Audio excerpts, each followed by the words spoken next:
¿Qué diablos te pasó en el ojo?, le preguntó Alicia a su mejor amiga, a la cual parecía que le habían propinado una buena paliza. Si te lo contara no me lo creerías. Vamos, te conozco desde la primaria, sabes que puedes contarme lo que sea. Su interlocutora meditó un poco hasta que por fin se decidió a hablar. Bien, cumplí mi fantasía, la de Bundy. Pero es imposible, argumentó ella completamente incrédula. Eso creí yo, pero sucedió. No lo sé, conocí un lugar bastante extraño, podría decir que tiene algo de sobrenatural. Dame la dirección. ¿Qué piensas hacer? No puedo decirte, pero sé que si pudieron conseguirte a Bundy podrán satisfacerme. Tras toda clase de chantajes para que le revelara su fantasía sin conseguirlo, su amiga le proporcionó la dirección y las indicaciones pertinentes, omitiendo por supuesto la parte del pago.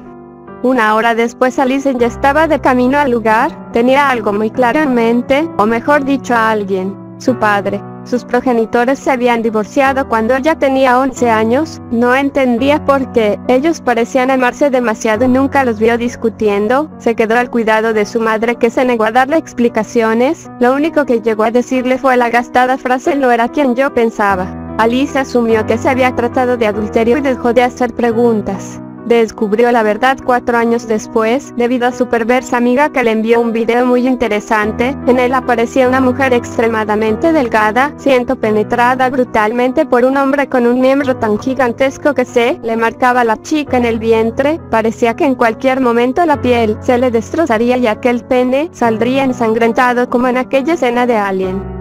En definitiva se trataba de un espectáculo entretenido. Sin embargo, lo que realmente le impresionó fue el momento en que se amplió la toma y reconoció a su padre como aquel follanorégicas. Se dijo que era imposible, leyó los comentarios bajo el video, averiguando que aquel sujeto se hacía llamar Nacho Six. Una rápida búsqueda en Google confirmó sus sospechas. Se trataba de Ignacio Borges, su padre. Tal parecía que era toda una celebridad en el porno bizarro. Se dedicó a mirar sus videos, hacía de todo: coprofilia, necrofilia, formicofilia, incluso había hecho un trío con un perro y un enano sadomasoquista. Ahora comprendía por qué su madre se había escandalizado. Sin embargo, a ella le pareció sumamente excitante y habitualmente fantaseaba con participar en uno de sus peculiares videos, aunque por supuesto se había contenido de comunicarse con él por temor a su reacción y a que su madre pudiera enterarse, pero ahora que se presentaba la oportunidad no pensaba desperdiciarla. La entrevista con Liz le resultó sumamente distrayente, pues la europea llevaba un minúsculo vestido con un pronunciado escote delantero que apenas cubría sus grandes y firmes pechos. Por su parte, Alice se encontraba bastante molesta por tener que vestirse como mujerzuela, así que decidió terminar rápidamente aquella conversación con esa adolescente delgada y bajita que poseía una melena pelirroja leonina que le llegaba hasta los hombros. Pensó que lucía como una Tootsie Pop y a pesar de su mal humor esbozó una sonrisa. «Señorita Borges, ¿en qué puedo ayudarla?» «Me gustaría tener sexo con mi padre», dijo ella sin titubear. El rostro de Liz no se inmutó ante la incestuosa frase. Era algo sumamente común en su trabajo. Se llama Ignacio Borges, aunque es mejor conocido como Nacho Six. ¿El actor porno? Esta vez sí podía percibirse un ápice de sorpresa e interés en la expresión de Liz. Alicia sintió casi orgullosa. «Bien, será un honor tenerlo en mi burdel. Soy admiradora de su trabajo y no había tenido la oportunidad de colaborar con él». ¿Ha pensado en algún escenario en específico? Sí, un circo, pero no como uno de los actuales sino estilo antiguo, con fenómenos. Ahora es un poco despectivo llamarlos de esa forma, pero entiendo a lo que se refiere. ¿Está interesada en alguna deformidad en particular? No, sorpréndeme, con unos 3 o 4 bastarán. Además me gustarían un par de animales y un disfraz de arlequín. De acuerdo, su habitación estará lista en 1 hora y media aproximadamente. Durante ese tiempo puede presenciar nuestro espectáculo del día y posteriormente acudir a nuestra bodega de vestuarios para escoger su atuendo. La maid la conducirá a donde guste. Solo una cosa más, no le mencioné quién soy. Quiero que todo el asunto se maneje como si estuviera grabando otro de sus vídeos. Alice había decidido que quería darle la sorpresa ella misma. Antes de retirarse quiso despejar una duda. Odiaba quedarse con la curiosidad. «Disculpa la pregunta, pero ¿siempre recibes a los clientes vestida de esa forma?» Por fortuna no, a uno de nuestros usuarios frecuentes se le ocurrió incluirme en su fantasía y bueno, tengo que encontrarme con él en un momento.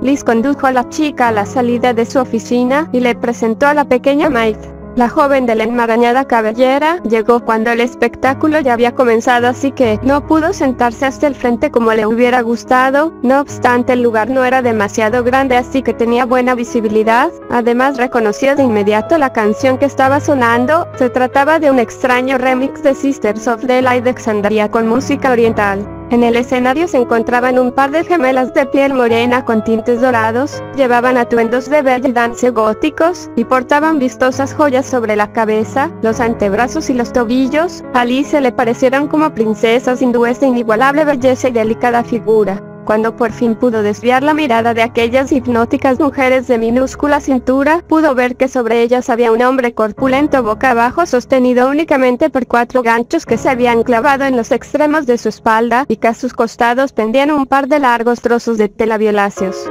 Las chicas bailaban tan coordinadamente que una persona poco observadora podría creer que se trataba de una sola mujer frente a un espejo. Por supuesto, la ilusión se perdió cuando una de las chicas comenzó a envolver sus brazos con las telas y a elevarse sobre el hombre que pendía del techo, realizando toda clase de acrobacias con ayuda de aquellos grandes listones. Por su parte, la otra gemela caminó hacia un estante lleno de largas varillas metálicas, el cual Alice no había notado hasta ese instante, y tomó una de ellas sin dejar su danza, ni siquiera cuando clavó aquella varilla en el pecho del hombre colgante, y algunas gotas de sangre la salpicaron. El hombre exclamó de dolor, pero fue apenas audible por el elevado volumen de la música. Ambas chicas seguían con el espectáculo, una contoneándose en el aire y otra sobre la plataforma, mientras seguía clavando varillas cada vez más rápido en el torso del hombre, que profería maldiciones a ambas chicas al tiempo que su sangre se derramaba sobre el escenario. La bailarina, cuando le hubo clavado al menos 20 varillas, que formaban un amplio círculo en su cuerpo, continuó su danza mirando a su hermana, que se había elevado aún más, enrollando la tela desde sus tobillos hasta sus rodillas, y que abruptamente se dejó caer sobre la víctima de su gemela, girando a causa de la tela que se desenvolvía. Golpeó directo en el centro del círculo que se había formado, y atravesó el cuerpo llenándose de sangre y vísceras, además de quedar rodeada por las varillas que habían cedido junto con la piel. Su gemela retiró algunas de las varillas, la ayudó a bajar y así, cubiertas del pegajoso líquido rojo, se besaron febrilmente para finalizar con una pequeña reverencia frente al público, que aplaudió hasta que les dolieron las palmas, incluida, por supuesto, Alice. El show había animado a la pelirroja, ahora le correspondía representar su propio espectáculo. Le pidió a la Maite que la dirigiera hasta lo que Liz denominaba la bodega de vestuarios. Este en realidad lucía como los bastidores de un enorme teatro, era más grande que el departamento donde ella vivía con su madre. Había cientos de hermosos disfraces exquisitamente confeccionados, mas ella no se dejó distraer de su propósito inicial y siguió buscando hasta que encontró un magnífico atuendo de arlequín que al parecer era de su talla. Se trataba de un vestido corto con rombos en rojo y negro, un gorro de 2 picos con cascabeles en ellas y unas largas botas de puntas enroscadas. Cuando se lo probó notó que le sentaba a la perfección, era justamente lo que estaba buscando. Para su maquillaje escogió una mezcla entre un mimo y Emilia Autumn. Finalmente se colocó el gorro dejando que mechones de su alborotada melena emergieran de él. Se miró complacida en un espejo de cuerpo completo y salió al encuentro de su guía. Era tiempo de acudir a su cita. La mujer le indicó que le correspondía el cuarto menos 108 y le entregó una gran llave antigua. Caminó velozmente el largo tramo hasta la habitación menos 108 con el corazón acelerado. Esta tenía un enorme portón de madera y en él una puerta de menor dimensión en la cual estaba grabado el número. Estaba tan ansiosa que no pudo introducir la llave al primer intento. Cuando por fin pudo abrir la puerta, sintió la fuerte oleada al aroma a circo, una mezcla de palomitas de maíz, tierra húmeda, algodón de azúcar y animales. Inmediatamente después de percibirlo olfativamente, su vista lo asimiló todo. Los puestos de comida, los animales enjaulados y la gran carpa con enormes carteles vintage que tenían dibujos de los fenómenos que se presentaban en ella. Por último, sus oídos percibieron la clásica e inconfundible música alegre que representaba aquel lugar. Se introdujo casi corriendo en la carpa, haciendo sonar sus cascabeles y se encontró con un amplio lugar vacío a excepción de unos curiosos personajes que se encontraban en el centro del lugar. Tú debes ser la directora, yo soy Nacho Six. se presentó su padre disfrazado de domador de leones. Alicia apenas contuvo las ganas de decirle que ella bien sabía quién era y le siguió la corriente proporcionándole un nombre falso a Glenn. Te presentaré a nuestro equipo del día. El actor porno comenzó a hablarle del personaje más vistoso que se encontraba en el lugar. Betty, la viuda negra. Nombrada así por su gran parecido con Betty Page, su tendencia a asesinar a sus amantes, y por poseer 3 pares de brazos que controlaba a la perfección, como comprobó la chica cuando la saludó con todos los del lado derecho. A su lado se encontraba el poderoso Magnus, una mole de 2 metros de alto y 200 kilos de puro músculo, que además tenía la peculiaridad de tener 2 penes, uno situado a pocos centímetros encima del otro. 1,50 m más abajo de él se encontraba un enano bicéfalo hermafrodita. Cada uno de sus rostros parecía pertenecer a un sexo diferente y ambos lucían un tanto aniñados, haciéndolo parecer un infante deforme. Respondía al nombre de Glenn y Glenda. Por último se encontraba reptando en el suelo Amelia, la viperina. Se trataba de una mujer sin brazos ni piernas que poseía una larga lengua bífida y unos grandes y afilados dientes. Además del bizarro descrito, contaban con un camarógrafo, un león y un elefante, además de que podían disponer de cuanto hubiera en el circo. La chica pelirroja quedó bastante conforme y más aún cuando Ignacio le informó que todos tenían indicaciones de hacer cuanto ella pidiera. Alicia apenas podía controlar su impulso de saltar sobre su padre y desnudarlo en ese preciso momento. Sin embargo, uno de sus mayores placeres era el voyeurismo, así que igualmente disfrutaría ver a aquellos extraños seres copular. Asimiló enseguida su rol de directora y les indicó cómo deseaba la primera escena, además de ordenarle al camarógrafo cómo debía grabarla. La mujer araña comenzó a besar alternativamente las cabezas del enano, mientras sus brazos lo despojaban de su ropa, dejando al descubierto su cuerpo de niño. A su vez Amelia se encontraba realizándole una felación al león, enroscando su larga lengua en su peludo miembro, y moviéndola ascendente y descendentemente hasta que el animal se encontraba tan excitado que comenzó a inquietarse. Lo condujeron hasta Betty, que tenía sus 6 brazos ocupados complaciendo a Glenn y Glenda. Estimulaba su pequeño miembro y su vagina al mismo tiempo que acariciaba el resto de su diminuto cuerpo, causando que sus 2 cabezas gimieran de placer. La mujer araña estaba tan distraída que la penetración de León la tomó por sorpresa y soltó un estridente grito. Nacho le propinaba fuertes latigazos al león para que le embistiera cada vez más fuerte, y este en su excitación arañaba la espalda de la mujer, llevándose en sus garras trozos de su piel, dejando en su lugar largas líneas rojas de las que emanaba sangre. Perdida entre el placer y el dolor, Betty comenzó a estrujar los cuellos del hermafrodita, sin dejar de estimular sus aparatos sexuales manual y oralmente. De lo contrario, habría notado como aquellos rostros aniñados cambiaban su tono rosado a uno violáceo antinatural, sus globos oculares sobresalían rojizos sobre las cuencas, y sus regordetas manos se sacudían intentando liberarse. Estiró uno de sus brazos para tocar la melena de León, atrayendo su cabeza a la suya, y cuando él rugió cerca de ella estalló en placer. Cuando notaron que el hermafrodita había muerto asfixiado, simplemente lo ignoraron. Alice se rehusó a sacarlo de la escena. De hecho, el asesinato de aquel pigmeo le dio la idea de transformar su video del porno al porno. Le comentó su idea a Nacho, al cual le fascinó. Realmente aquellos engendros no le importaban. Observar su comportamiento sexual era entretenido y ciertamente estimulante, pero su objetivo real era el hombre disfrazado de domador. No será complicado, son un grupo autodestructivo, le dijo con convicción. La siguiente escena comenzó con la mujer araña siendo penetrada por los 2 grandes miembros de Magnus a la vez que Amelia lamía su clítoris con las puntas de su lengua dividida. Ignacio, sujetando al león por su correa, se acercó a la gimiente mujer que retorcía sus 6 brazos de placer y comenzó a untarle los pezones y el cuello con leche, provocando que la fiera lamiera su piel. La rasposa lengua del animal le causaba un inigualable placer, que fue transitoriamente de su pecho hacia su cuello, donde, inesperadamente, Nacho dejó caer una enorme cantidad de leche, causando que el león la lamiera con desesperación, e incluso comenzara a morder al clon de Betty Page, arrancándole la piel mientras ella intentaba apartarlo con sus 6 brazos sin lograrlo. Animado por el sabor de la carne, la bestia no dejó de morder hasta que aquellos anormales brazos dejaron de moverse y el domador la apartó. El cuerpo de la pseudopina lucía ahora semidecapitado, pues el león había devorado solo parcialmente su cuello, y la cabeza aún oscilaba apenas sostenida por mínimo trozo de piel ante las embestidas de Magnus, que seguía penetrándola sin importarle si tenía cabeza o no.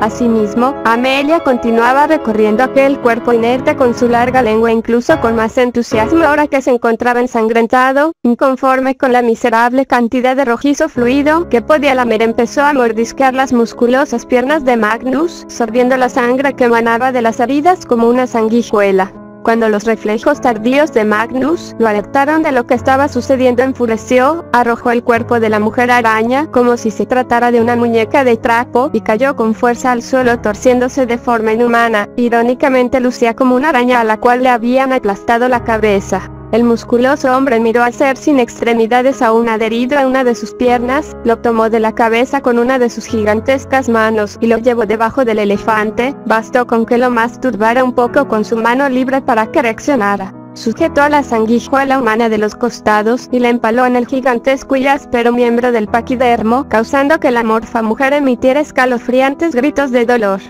Él continuó empujando ese compacto cuerpo contra el animal con tal ímpetu que de la boca de la chica comenzó a brotar sangre. Probablemente alguno de sus órganos internos se había destrozado, pues no estaban acostumbrados a albergar un huésped de tal magnitud. Calmada su ira, Magnus dejó aquel cuerpo empalado, que finalmente cayó cuando el elefante perdió su monstruosa erección. Con aquella mole convenientemente agachada bajo el colosal animal, y consciente de que era el último de los fenómenos, Nacho le ordenó al elefante que corriera hacia él, aplastando al engendro restante, como si se tratara de un insecto cualquiera. Ahora, sin aquellos anormales seres, que habían resultado un buen incentivo, no había nada entre su anhelado amante y Alice. Ella le indicó al camarógrafo que podía retirarse y él obedeció gustoso.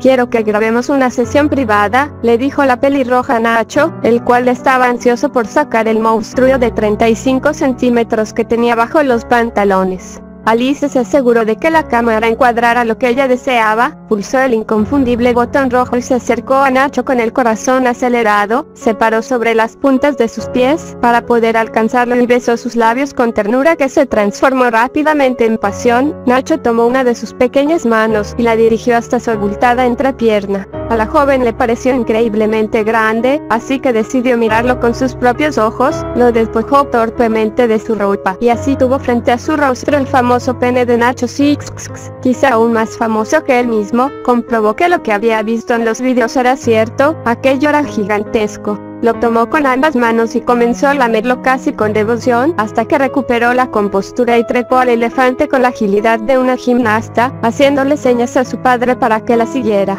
Él obedeció sin perder su gran erección, y al llegar hasta ella la cargó con un brazo, despojándola de sus bragas, y luego la colocó sobre su descomunal miembro. A pesar de lo excitada que se encontraba debido al espectáculo de los fenómenos, no pudo evitar sentir dolor cuando fue penetrada por aquella bestia. Examinó por un momento aquel rostro, que siempre había relacionado con una figura paterna, y que ahora se deformaba en muecas de gozo. No pudo más que sentirse aún más excitada, y se dejó llevar por el placer, hundiendo la cara en aquellos fuertes hombros, mordiéndolos con fuerza. Los cascabeles de su gorro tintineaban cada vez más rápido. Su padre la hizo girar, bajó la cremallera de su disfraz, dejándolo caer, y siguió follándola con ese inhumano miembro desde detrás de ella, cargándola con el brazo izquierdo mientras que con el derecho pellizcaba sus pezones o jugueteaba con su clítoris alternadamente. La chica del cabello color sangre no tardó en alcanzar el clímax y emitió un potente grito de placer. Se liberó fácilmente de los brazos de aquel hombre, descendió del elefante, que seguía sin mostrar señas de que le importara un carajo lo que ocurriera sobre él, y se dirigió hacia un juego para probar la fuerza con un martillo que estaba junto a una serie de artículos de magia.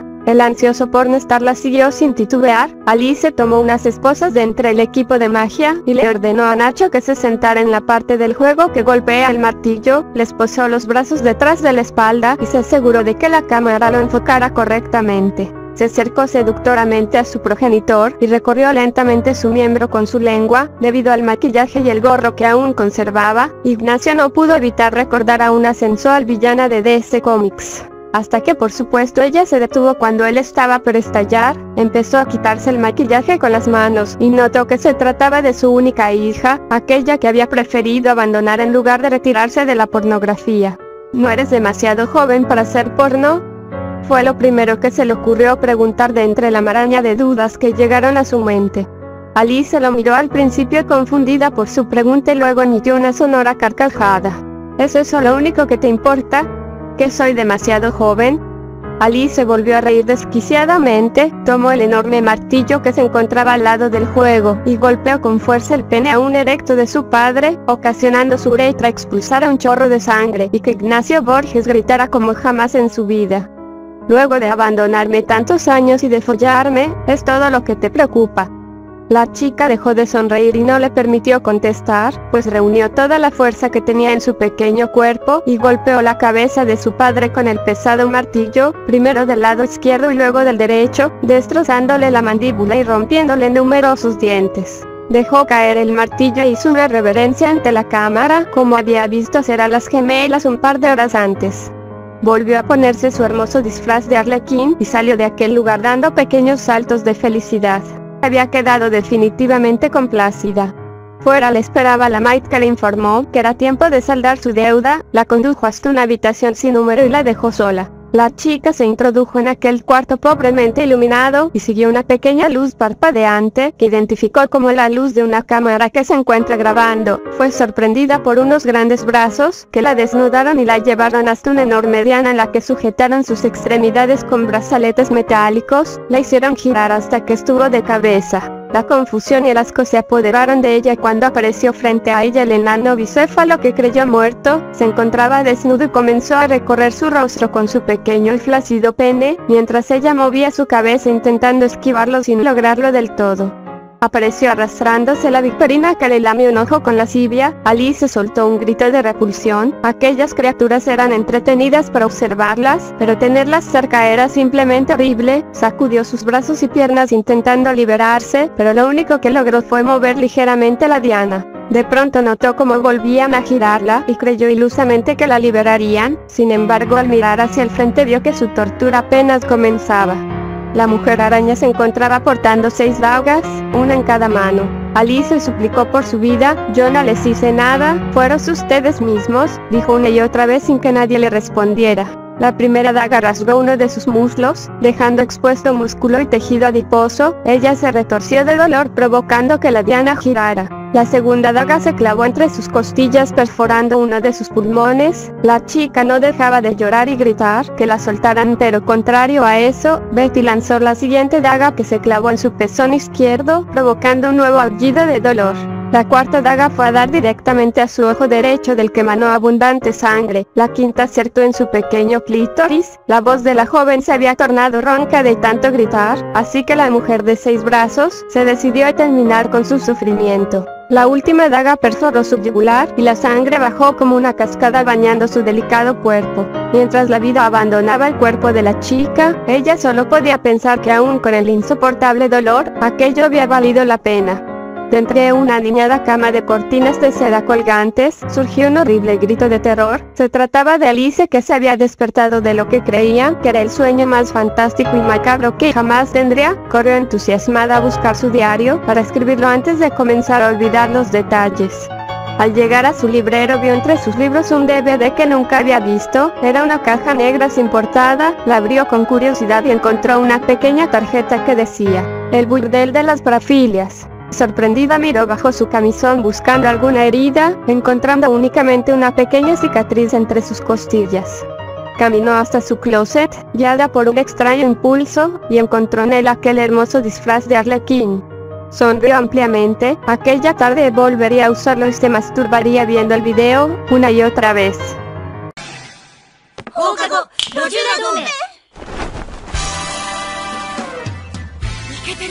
いけてるぞ!確実にオーディエンスのハートを掴んでいる。計算通りです。